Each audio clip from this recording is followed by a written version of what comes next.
hindi tayo mismo ang mag-iimbestiga. Itatask natin itong mga ito na magbigay sila ng report sa atin. Ang nangyari, kabaligtaran eh. Parang ang Kongreso ang gumanap ng kanilang gawain. Ng mga investigator. Pinatawag mo ang Department of Justice sapagkat nasa kanyang pangangasiwa yung National Prosecution Service. Ito ang mga nakatalatag kanyang mga resolusyon at panukalang batas. Paano natin isasaalang-alang lahat ito? Ano ang gagawin ninyo para papanagutin natin ang talagang may kasalanan dito?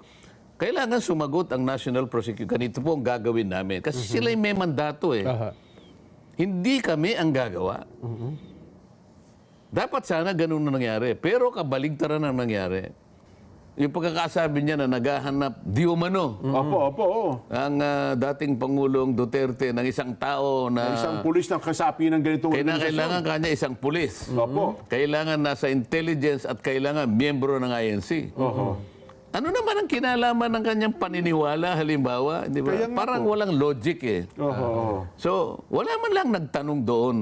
Kung ako lang sana, kung hindi lang nila ako aawain.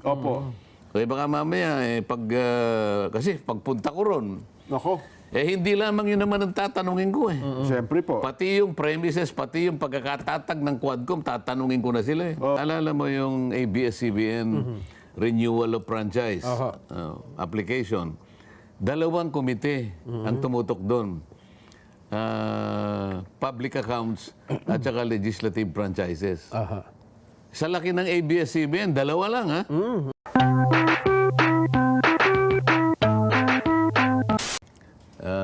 Mukhang hindi nakita ni Senator Tol yung malapitan ninyong Press na press daw ho kami. Gusto namin sabihin, Kong, ano na, Sen, sa paningin ilaw. niya. Pero sa tingin ko, wala na naman kayong pera. Huwag yun namang ibulgar dyan, Kong. Atin-atin na lang. Binubulong ako nila, sabihin mo, wala kaming pera. Opo.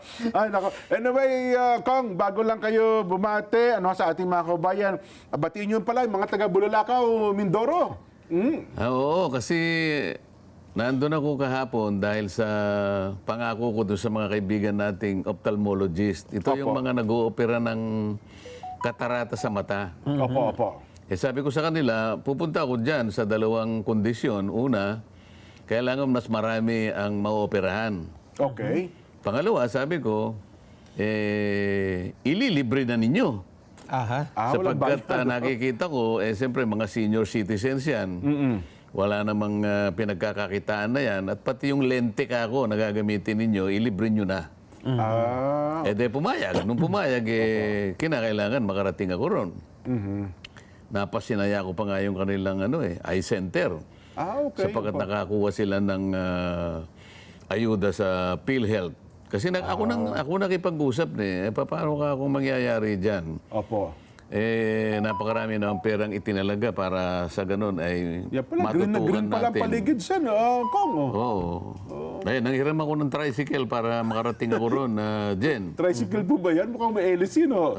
Isang tricycle na may hélice. Yun. Ayan. So, napakaraming tao at pagkatapos kasi niyan, minabuti kong harapin yung concerns ng napakaraming mga barangay kapitan at manggagawang barangay.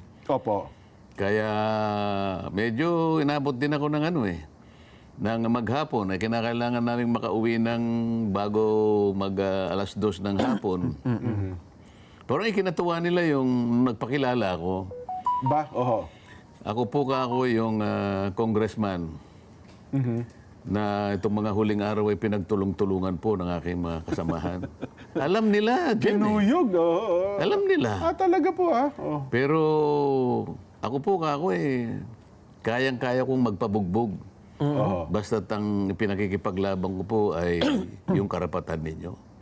Katulad po ngayon, sabi ko, sa dami po ng aking ginagawa, kinakailangan paunlakan ko yung aking mga kaibigang doktor na naibigay naman po kasi yung kondisyon na inihingi ko, kaya wala po akong magagawa kundi pumunta rito. At nakita ko kayong lahat, sabi ko. Ngayon, nung makita ko kayo, na marami kayo, naalala ko kako yung isang tagpo sa Biblia Oho. na kung saan ka ako merong isang tao na napanganak ng bulag. Oho. Pero pinadilat ng ating Panginoong Jesus. Sabi kong gano'n, ano? Opo. Nainggit ka ako yung mga mayayabang na mga eskriba at mga pariseo nung panahon na yun. Ba? Oo. Na parang yung mga kasama ko ngayon sa Kongreso. Ano? Oho. Alam mo ba ikaw kung sino yung taong nagpadilat ng mata mo? Tinanong nga, opo. Walang pinag-aralan yun. Na yung tatay niya, ay parmer lang. Magsasaka lang yung kagaya ng tatay ni Congressman Marcoleta. Opo. At yung nanay niya, nagtitinda lang ng hopya yan. Nako. Oo. Alam ng mga tao. Sabi nung bulag, wala pong kaso sa akin yung mga pinagsasabi niyo kung ano po, Kahit sino paano po yung sabihin tao yun, yung oo. kahit ano po, kababa ang kanyang kalagayan sa buhay. Ano man po ang kanilang mga bagay-bagay na iniisip niyong kababaan ng kanilang kalagayan. Wala po sa akin yun eh. Opo. Ang importante po sa akin, ngayon hindi kagaya. Kani-kanina lang. Nakakakita na ako. Siya ang nagpadilat ng aking mga mata. Oo. Pati po ang mga kawalang hiyaan ninyo, nakikita ko na. Sabi. Sinabi, dinagdag yun na lang. Oo, hindi ba puro kayabangan ng kanilang pinagsasabi? So parang walang hiya rin itong mga taong ito. Sabi kong ganyan. Opo. Ayan. Ayun. Ayun, dami pala. Nasa loob pa na yan. Convention center din ba ito? Ang dami pala. Ano siya, malaking gymnasium yan eh.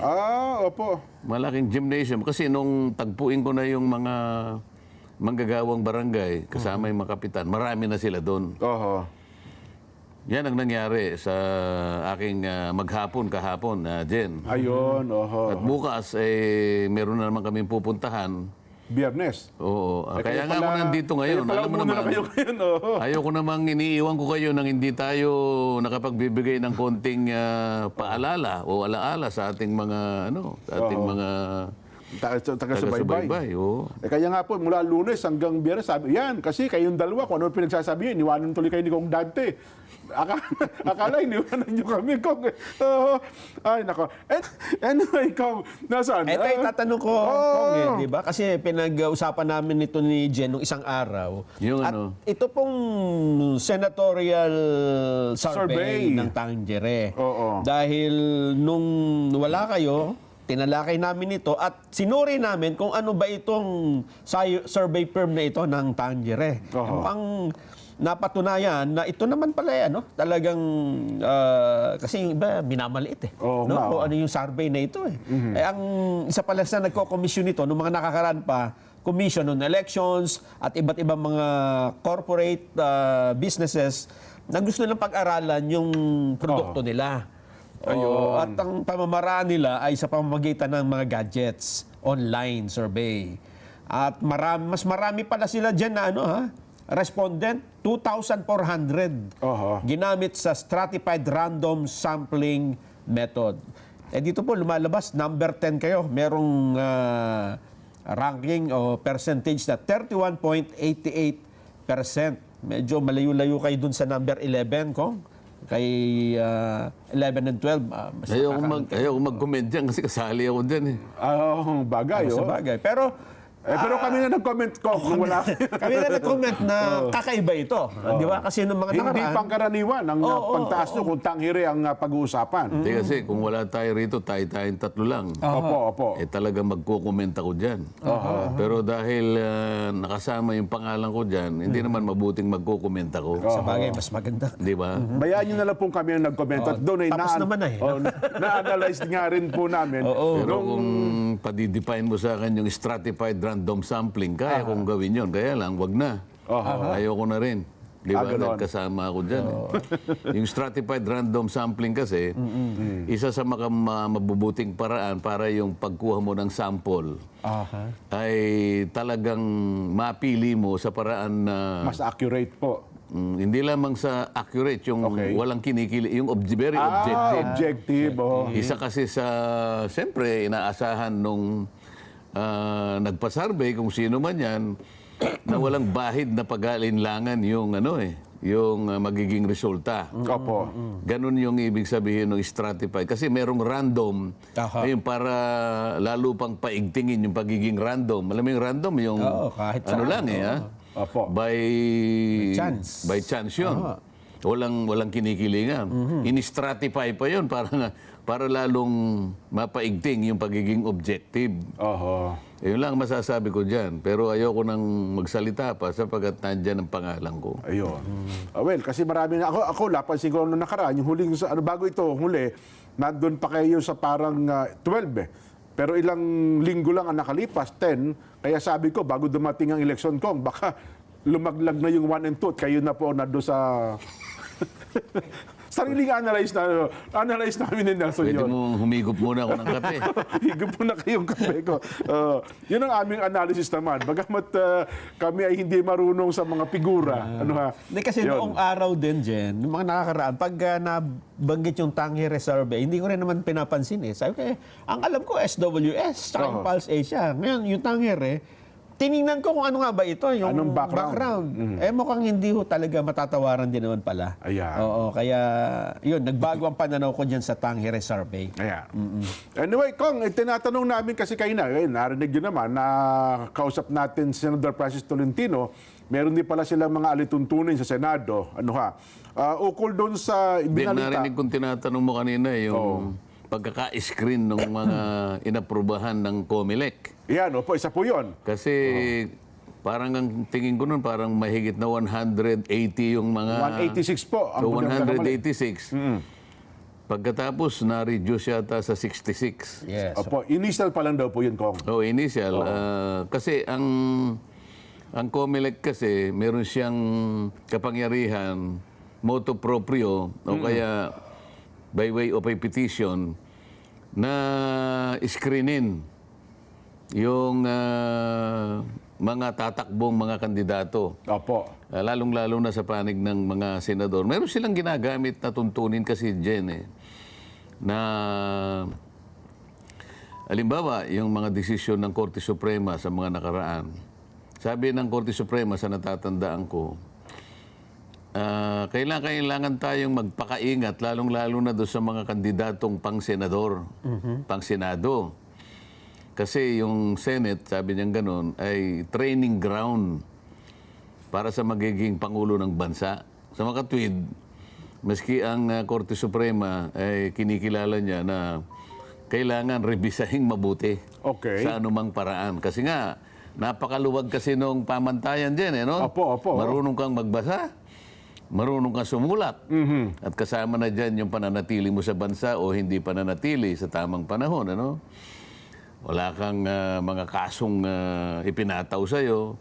Sa mga tid, marami talaga ang pwedeng tumakbo kung ang pag-uusapan yung mga requirements ngayon. Opo. Pero doon sa desisyon ng pagdidesisyon ng Korte Suprema, sinabi niya, pwede ngang maraming tatakbo, ngunit makakagawa tayo ng parang kung paano natin sila i-screenin. Kasi kanya training ground yan ng mga magiging leader ng bansa. So mula doon, ginagamit ng COMELEC yung kanyang kapangyarihan Opo. na nakasalig din sa Omnibus Election Code. Kaya ganon, yung unang birada pa lang, 66 na lang ata ang natira dyan. Opo, 66. Ito po yung pinakahuli. Pero sabi nila baka meron pa rin daw po. At saka yung mga hindi pa napabilang, natanggal, ay pwede pa rin daw pala mag-apila. May chance pa rin silang mapila. Alam mo, abang pinag-uusapan natin ito, naalala ko nung isang gabi kasi, I think 2 nights ago, ako ay naimbita sa Filipino Inventor Society. Okay. Opo. Ginanap ang kanilang 81st founding anniversary. 81st, ha? Tagal na May ba edad na pala, no? Sabi ko, kasi nakita ko doon yung nandun yung ambassador ng Israel to the Philippines. Aba, opo. Kakilala ko yun sapagkat pareho kaming na-stranded sa Bacolod Airport dahil Para nga dati, oh. pauwi na kami, biglang pumutok yung kanlaon. kanlaw. Kaya nagkakilala kami. E di nagkita uli kami ron. Sabi ko, ang tanda na pala ng society ninyo. Matanda pa kayo sa State of Israel. Oo nga. Totoo naman kasi sila 76 years old pa lang ang founding ano, kayo 81. Oh. Nandun si Senador Joey Lina na siya pala yung gumawa nung Republic Act 5479 budget. Opo. Parang 1992 law eh. Ibig sabihin 32 years old na rin. Etong batas na yon. Ganito yung ano eh, kaya ko naikwento. May kaugnayan dito sa pinag-uusapan natin kung paano i-screenin eh. Ganun po, oo. Siyempre, medyo patawa ka ng konti doon eh. Oho. Ako po, kinikilala ko po ako yung contribution ninyo, ng inyong grupo. Sapagkat nakita ko naman, kamukha po nung karaoke, kayo atang nag-imbento nun eh. Opo, Pilipino po. Pilipino yan. Bagamat naging issue po yan, oh. Oo, tapos kayo yata yung naka-imbento nung merong laser acupuncture device. Oo. Meron din kayong unsinkable portable boat. Ano? Oo. Meron din kayong yung waste disposal at saka automated safety device. Mga ganyan.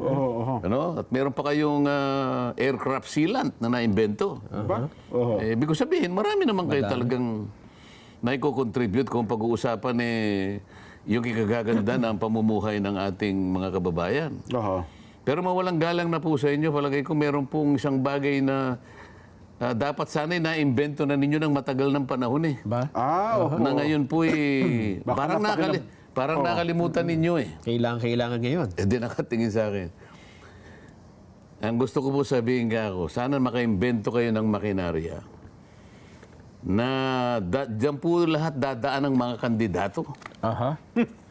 Pagdaan niya kapag ka red, hindi siya pwede. Disqualify. Puro green lang. Lalo na po ako sa pagkasenador. Opo. Oho.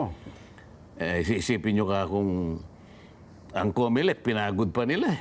186. Opo. Dami. Ang Gumamit sila ng maraming kaparaanan para ma-reduce sa 66. Pero yung 66 po palagay ko sa kanila mahaba pa rin eh. Marami pa rin po yun, oh. O isip-isipin po ninyo kung gaano kahaba yung ating balot kapag ka in-approve lahat ito. Pero kapag yung makina na imbento nyo na, ang kauna-unahan po kung magre-renta niyan o bibili niya ng COMELEC. Padadaanin po kaming lahat doon. Ha? Ngayon, siyempre po pagka hindi siya karapat-dapat, kuros eh. Di ba? May X ka. Oo. O halimbawa po tatatlo na lang kaming natira. Kunwari, kasama ako doon. Opo. O di alam na po ninyo kung sino yung iboboto nyo. Pumalakpak. Meron pa pong isa. Na pwede ba? Oo. Meron pa. Kasi po, nakita nyo naman po yung nangyari sa buhay ko. Inaway po ako, pati po yung kinakain kong hopya, kinuha pa po. Oo. Pwede ba kayong makagawa rin ng isang makinaryang napakaraming hopya ang magagawa para murang-mura at walang Makakapag-produce magagawa? na maraming hopya, no? Oo, palakpakan na naman. Di ba? Ganyan lang eh. Oo nga naman. Kung pag-uwi ko, ako'y binigyan ng isang invention na gustong-gusto ni Ma'am Edna. Ano po yun? Ano yan? Basta tatapakan mo yun at ikaw papawisan eh. Parang apak-apak. Oo. Hindi ko na nakita, kinuha niya eh.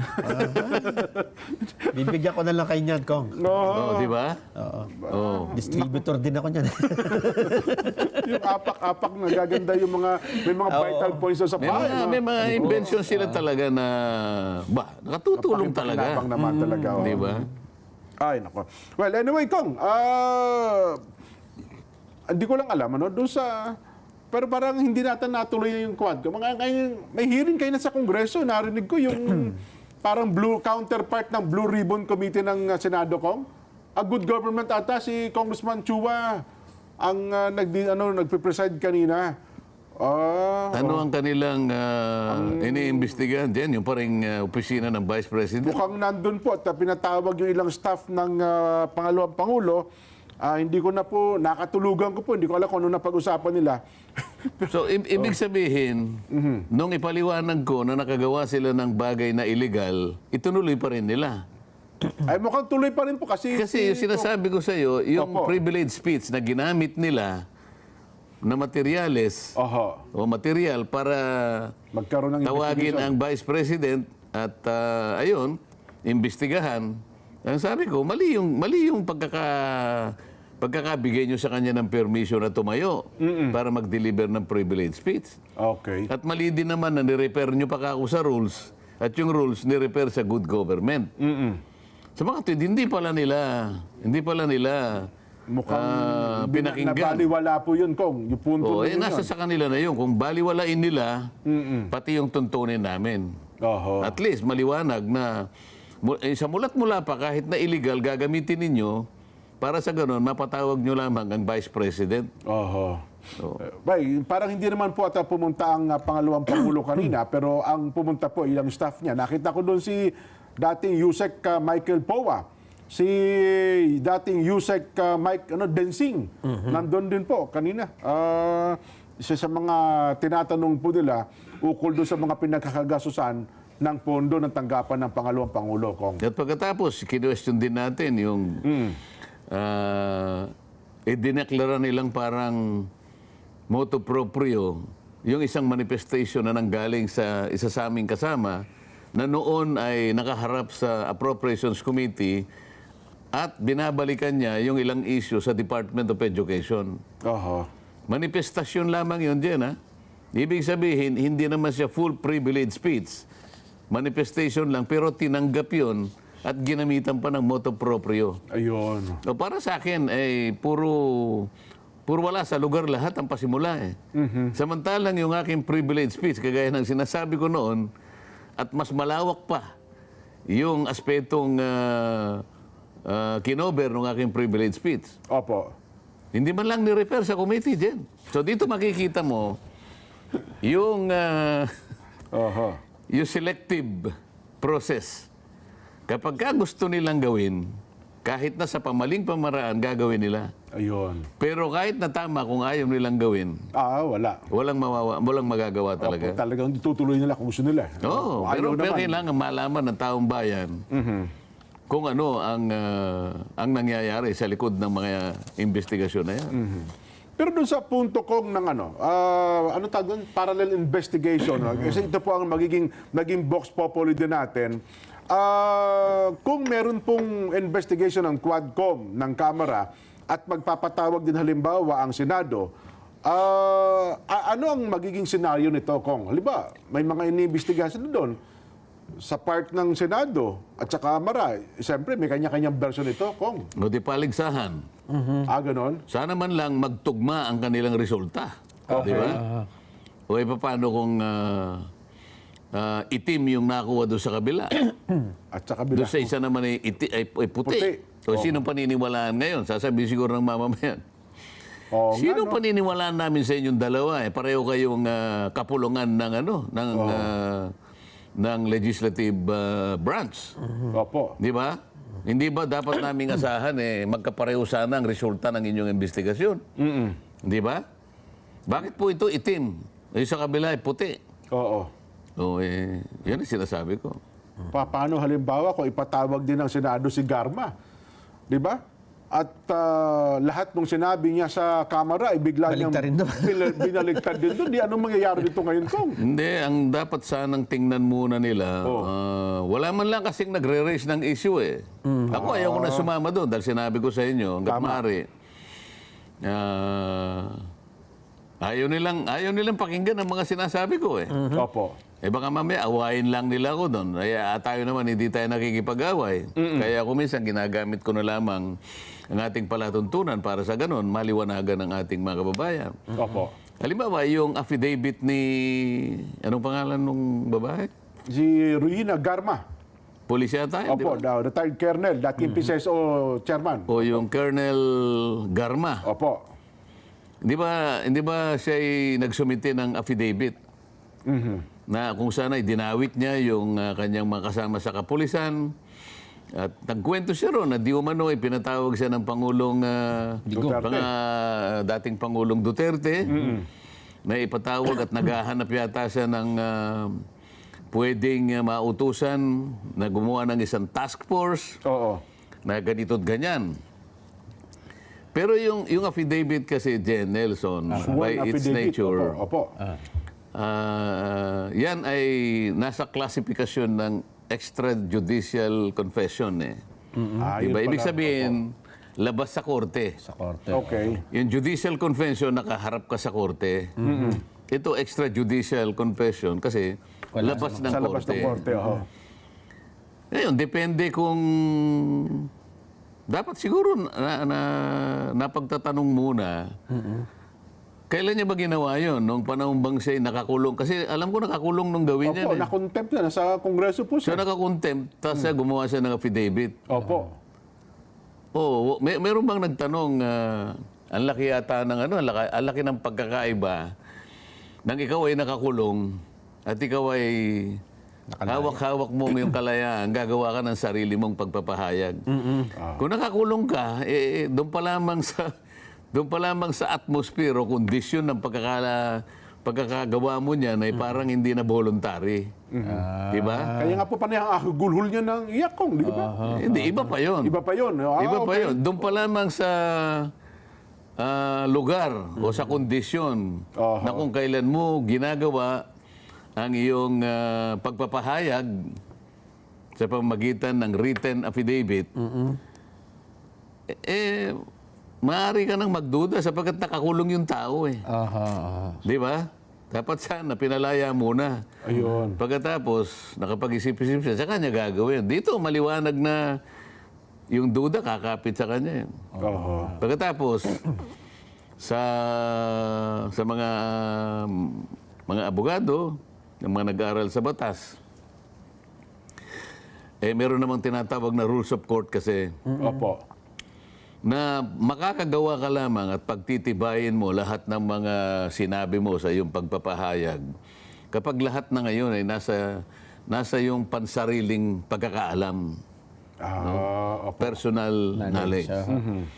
Kasi kung yung iba doon na sinabi mo ay narinig mo lang o sinabi sa iyo ni ganito, oral man o sa magitan ng sulat, hearsay kasi yun eh. Ayun. Opo. Ang tawag doon eh, hearsay evidence. Ano mang klaseng pagdideklara ng isang tao ay binding lamang yon sa kanya.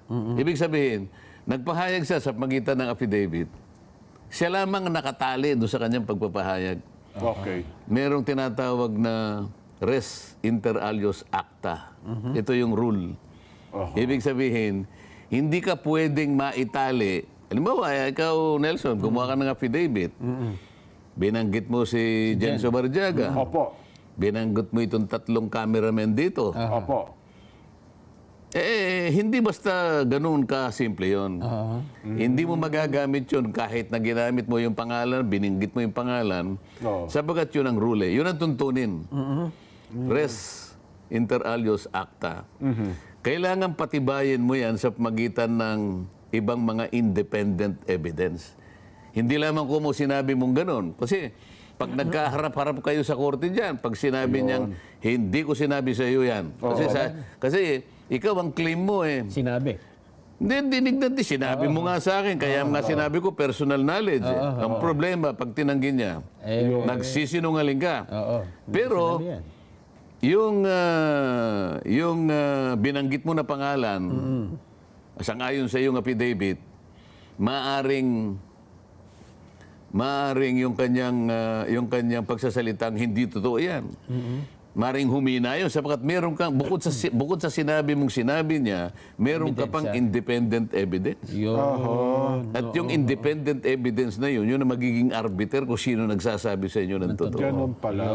So dapat may corroborating statement pala yun, Kong. Hindi lamang statement, kung lahat ng bagay na pwedeng makapag-corroborate Patunay. na sinabi mo, para sa ganun, yung personal knowledge mo ay talagang Mapatibayan. mapapatibayan. Oo. Di ba? Kundi mananatiling hearsay evidence kahit nasabihin mo pa. Ayun. Ang mahirap kasi yung pagpapatibay ng Kanyang aligasyon. kanyang aligasyon pahayag. mo na lalo na kinontra ka nun. Oo. Paano kung yung binanggit ni Jen na mangyari, na pagdating niya sa Senado, bigla siya mag 360 degrees, Nako. na Nangyayari yun sa maraming pagkakataon. Alam mo, pwede niyang i-repudiate yun eh. Sasabihin niya, paano naman po, nakakulong po ako dun. Nako. Ang pagkakaalam ko, meron siyang anak na Yung babae po na medyo nasa estado ng ano eh. na Opo. kailangan ng kalinga talaga na Yes hindi po, yes pwedeng po. maiwanan yun sa mahabang panahon. Sinama na nga po niya dun eh. Dahil nga po sa nape-pressure po ako, naawa ako sa anak ko, gusto ko pong lumabas. At ako po yung pinressure nila kanya na gawin ito. Pati po sila na nga po ang gumawa niyan eh. Halimbawa. Kasi tingnan mo, nakakulong ka. Okay, kung ako yung halimbawa, magtatanong sa kanya, ito po yung nakatype eh. Sino po nag-type nito? Oo nga, may typewriter. Di ba?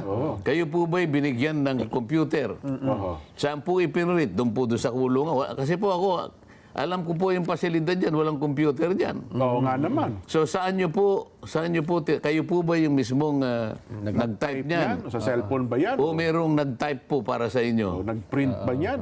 Di ba? paano yung paraan ng pagkuha. Marunong po ba kayo mag-type? Hindi po ka. Sino nag-type para sa'yo? Oo. Kaya pala nung binasa niyo yung kanyang statement ko na may binanggit siya na parang pangalan ng isang organisasyon na parang siya mismo napigilan eh. Parang gusto sabi, bakit nasabi itong organisasyong ito parang hindi ko naman natabi parang ganito. Diretsuhin mo na. Meron siyang binanggit na isang pulis na nagngangalang Ed Leonardo. O yun na nga Tapos po. sinabi na miyembro ng INC. Yun na nga po. Siya mismo Doon lang nung nabigla siya eh. makikita mo illogical eh. Para bang yung pagkakasabi niya na naghahanap di umano Opo. ang dating Pangulong Duterte ng isang tao na Isang pulis ng kasapi ng ganitong kailangan kanya isang pulis. Opo. Kailangan nasa intelligence at kailangan miyembro ng INC. Oho. Ano naman ang kinalaman ng kanyang paniniwala halimbawa, di ba? Kaya nga Parang walang logic eh. Oho. So, wala man lang nagtanong doon. Kung ako lang sana, kung hindi lang nila ko awayin. Opo. Baka mamaya, kasi pagpunta ko ron, Nako. hindi lamang yun naman ang tatanungin ko eh. Siyempre po. Pati yung premises, pati yung pagkakatatag ng Quadcom, tatanungin ko na sila eh. Oho. Tatanungin ko na sila, ipalabas na ninyo yung mga balangkas ng inyong mga panukalang batas na bago pa kayo nagpatawag ng Quadcom, nandyan na lahat yan. Oho. Hindi po pwede na nauna yung pagkakatatag ng Quadcom at saka nyo lang naisip na meron pala kayong gagawin panukalang batas. Objective. Baligtad po yun. Nako. Yung kariton, hindi niya pwedeng hilahin yung kalabaw. Tanda mo yan, Jen? Tama po. Oho. Ha? Baliktad. Sa pagkakaalam ko, yung paghuling pagkakacheck ko nito, yung kabayo ang umihila sa karitela. Opo. Hindi karitela. Nang humihila sa kabayo. Ang umihila sa kabayo ng paurong. Hindi ka...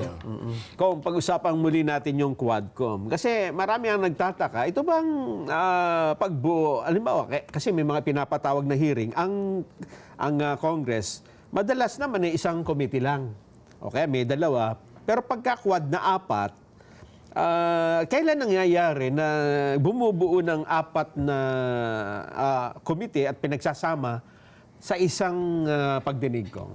Sa tagal ko na kasi sa mababang kapulungan, Nelson, pangkaraniwan joint committee hearing dalawa. lang yan eh. Dalawa. Apo. Nangyayari lamang yan kung yung isang panukalang batas o kaya isang resolution ay kapwa ni-refer sa dalawang komite na Ayun. merong sakop na pananagutan. Pagkaraniwan, halimbawa, yung public accounts at saka yung legislative franchises. Naalala mo yung ABS-CBN renewal of franchise application. Dalawang komite ang tumutok doon. Public accounts at saka legislative franchises. Sa laki ng ABS-CBN, dalawa lang ha.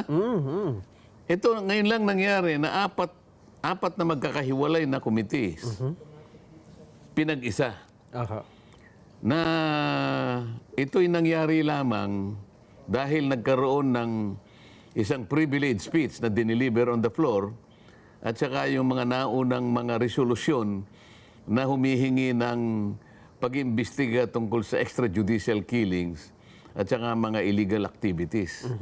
Ngayon, sa pagkakagawa ng 4 na komite at pinag-isa sa iisang gawain, parang naging super committee ito na napaka-spectacular no nga subject matter, Nelson. Opo.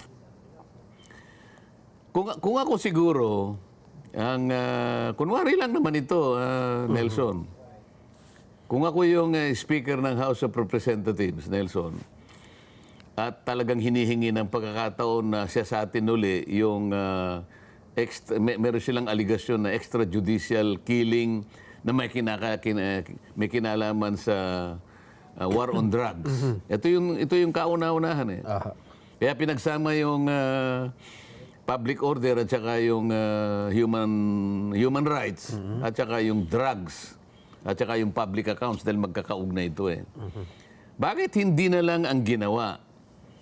Hindi in aid of legislation kung hindi oversight function ng Congress. Na kung saan, unang-unang pinatawag mo yung NBI, Department of Justice, particular na ang NBI, patawag mo rin yung PNP, may kinalaman yung CIDG. Patawag mo rin yung Solicitor General. Patawag mo rin yung Human Rights Commission. Sa pagitan ng oversight function ng Congress, ay kinakailangan usisain natin.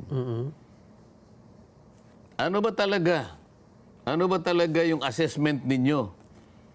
Halimbawa, Solicitor General, papapanagutin na, ano ba yung assessment ninyo? Dahil kayo talaga ang tumutukoy, ang tumutugay-gay sa bagay na yan. NBI, magpakita kayo ng reports para malaman namin ano ba talaga ang pangyayari sa likuran ng extrajudicial killing ng mga aligasyon na ito na nanggagaling sa mga makakaliwa. Hindi tayo mismo ang mag-iimbestiga. Itatask natin itong mga ito na magbigay sila ng report sa atin. Ang nangyari, kabaligtaran eh. Parang ang Kongreso ang gumanap ng kanilang gawain. Ng mga investigator. Pinatawag mo ang Department of Justice sapagkat nasa kanyang pangangasiwa yung National Prosecution Service. Ito ang mga nakatalatag kanyang mga resolusyon at panukalang batas. Paano natin isasaalang-alang lahat ito? Ano ang gagawin ninyo para papanagutin natin ang talagang may kasalanan dito? Kailangan sumagot ang National Prosecution. Ganito po ang gagawin namin. Kasi sila'y may mandato eh. Hindi kami ang gagawa. Dapat sana ganun na nangyari. Pero kabaligtaran ang nangyari. Ang ginamit nila in aid of legislation. Hindi magkaparehong gawain yun, Nelson. Yung in aid of legislation, pagka yun ang ginamit mo, dapat, meron nang nakaambang panukalang batas. Hindi lamang nakasalig doon sa resolution. Hindi dahil lamang sa merong privilege speech na dineliver on the floor. Maliwanag na mula doon ay nakapaggawa ka kagad ng panukalang batas na hindi mo makumple-kumpleto dahil medyo nahihirapan ka. Doon ka ngayon magpapatawag ng pagpupulong para sa ganun, yung balangkas ng, ng batas mo, matulungan ka makumpleto. Magawa ka agad. Sa pag meron kang balangkas, alam na alam mo ngayon kung sino-sinong tao lamang ang patatawag mo. Yun lamang makatutulong sa'yo para kumpletuhin mo yung sinimulan mong panukalang batas. Pag kilala mo yung tao na pupunta haharap sa komite, tsak alam mo rin kung ano itatanong mo sa kanya. Di ba? So hindi pala po pwede. Kasi ang impression ng iba ay in aid of legislation, ipinatawag natin, tapos na-hearing tayo, okay na, nakuha natin impormasyon. Ito ang mga batas na gagawin. Hindi pala ganun? Hindi nga ganun eh. Uunahin mo lang. Uunahin mo, dapat may balangkas ka. Meron ka ng goal. Tingnan mo yung nasa saligang batas. Malinaw yun. Ano ba nakalagay doon ko? Inquiry in aid of legislation. Ibig sabihin, meron ka na dapat balangkas. Ang ibig kong ba sabihin, nagtatanong ka doon, meron ding mga desisyon ng Korte Suprema, hindi kanya gagawa ka ng batas ng dahil sa mga pinagtatanong mo dyan at meron kang nakita, kunwari, hindi yun ang pagsisimulan. Meron kang balangkas. Ayun. Ang problema sa mga kasama ko, Bukod sa mga bagito, yung karamihan, yung iba hindi nag-iisip eh. yung iba, nakita mo kung sino na lang itatanungin dun eh. Oh. Saan ka nag-aral ng elementary? Bakit mo tinatanong yun? Meron ka bang pupunain na provision ng iniisip mong batas? Eh sana yung batas to overhaul the basic education, bla, ganyan. Wala namang kaugnayan dun eh. Nakita niya, hindi ba boyfriend mo yan kasi magkakulay kayo ng damit eh. Gagawa ka ba ng batas tungkol sa pagkukulay ng damit? Sa mga tweet, kapag ka in aid of legislation, maliwanag, dapat yung mga balangkas ng batas nandyan na. Nagpapatulong ka ngayon sa mga taong ito para sa ganun, magawa mo kaagad, mapatibay mo kaagad, makumpleto mo kaagad, kaya ka nga nagpapatulong eh. Ikukulong mo ba yung mga taong kinasangkapan mo para tulungan ka? Saan ka nakakita nagpapatulong ka? Pagkatapos sila pa yung kinulong mo dahil ayaw niya sagutin yung tinatanong mo. Kasi yung tinatanong mo, walang kaugnayan. Doon sa Kasi kung meron kang balangkas, pwede niya sabihin sa'yo, Your Honor, pwede po ba hindi ko nasasagutin? Wala nang pong kinalamanan doon sa pinagagawa niyong batas eh. Wala siya ngayong masabi, nagagalit pa sila, sa totoo lang. Ba't ka kasi tanong ng tanong? Nasaan ba yung direction mo? Ano bang tinutumbok ng pagtatanong mo? Hindi ba? Yung limitasyon kasi ng in aid of legislation, yun lang salitang in aid of legislation is a limitation in itself. Nga. Kasi meron kang legislative purpose, papasok ngayon yung rule of pertinency, kasi meron kang legislative purpose. So lahat ng itatanong mo, pertinent do sa balangkas. May kaugnayan, ano? At sa forma ng batas na gagawin mo. At yung pangatlong limitasyon, the rights of the people who will appear before your committee shall be protected.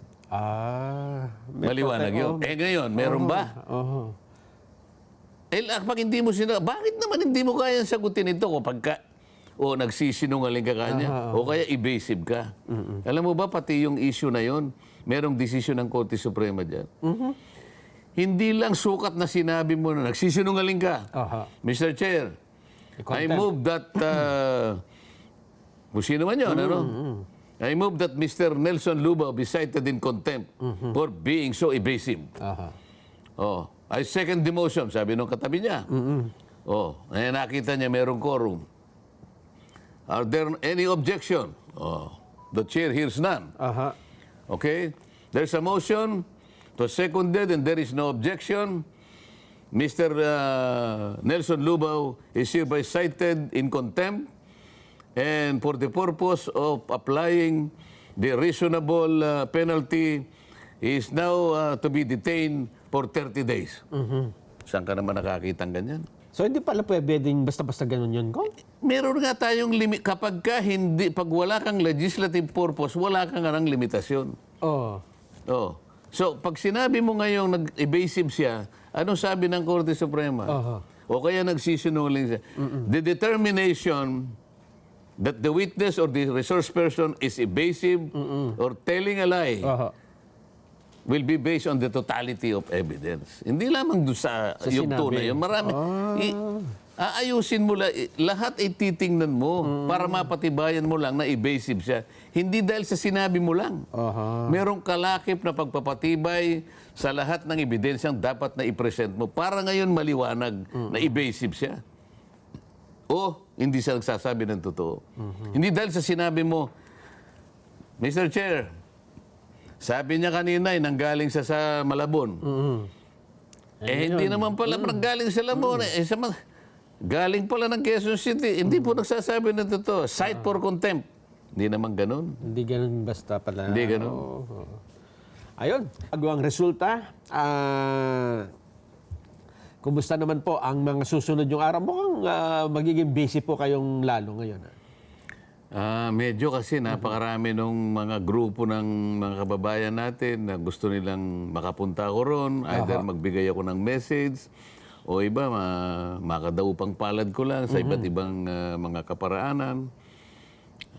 Nakakatuwa naman sapagkat hindi ko na-experience ito nung nakaraan eh.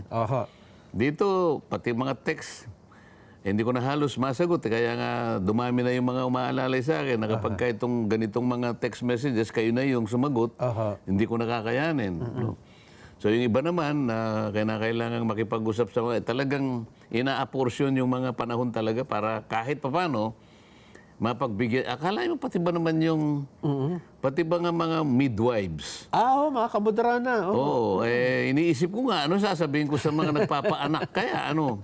Iniisip ko pa kung paano. Kailangan mapagbigyan sila. Nga po. Ito na po ang resulta ng ating Vox Populi sa araw na ito. Sang-ayon ka bang magkaroon pa ng parallel investigation ng Senado sa issue ng EJK at war on drugs? Aba, halos hati. Ang nagsabing oo, 44%. At ang nagsabi ng hindi, 56%. Kong? Alam mo kung bakit hati? Aha. Maunawaan mo Sapagkat sila man nalalabuan Aha. Yung sinabi niya hindi na kasi hindi nila maintindihan kung bakit ginagawa nung kamera. Yung Quadcom. Nag-aalala rin sila kung gagawin pa nung kabila. Ano ang kasasapitan nito. Baka malabo Kasi nga yung dinidiscuss natin, dapat sana oversight function ang ginawa, hindi in aid of legislation. Ayun. Para sa ganon, mas malinaw sana, kasangkot sana yung mga hensya na mayroong kinalaman dito sa pinag-uusapan. Hindi yung kami, ang parang gagawa ng mga bagay na dapat ang gumagawa yung mga hensyang binabanggit natin kanina. Ayun. Nandun ang pagkakaiba. At pagkatapos, pag in aid of legislation, at kami ang gagawa, yung limitasyon na sasakripisyo. Yan. Ayun. Maraming salamat, Kong. At At inaasahan naman natin, sana nakapagbigay tayo ng konting pagkaunawa sa mga komplikadong issue na maaaring sila man ay nag-aalala, naguguluhan. At salamat po sa inyong pagsubaybay.